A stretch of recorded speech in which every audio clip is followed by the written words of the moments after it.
هم میپرسن چجوری اسکیم میسازی. از من نه، از بقیه. یه سری هم ویدیو رو نمیسازن، یوتیوبرهای معروف ساختن ولی خب لاین ویدیوه. تو این شورت ویدیو آمدم آموزش بدم همچین اسکینایی برای خودت بسازی و توی گوشی برای خودت بیاری. خب آقا نگاه کن، این حالتی که الان فعاله برای چرخوندنه. بعد این ماژیکه یا مداده هرچی برای رنگ کشیدنه. خب الان میگی مثلا من دستم خورد رنگ اشتباهی زدم، این گزینه ها رو میزنی. خب این پاک شد.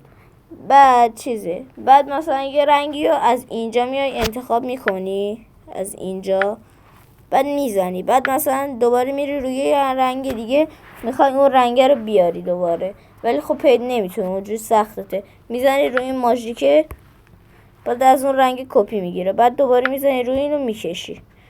خب آقا این از این. حالا آموزشش، وقتی اسکین تو ساختی اون بالا این گزینه ها، اینجا اینو میزنی، بعد گزینه بالاییشو میزنی.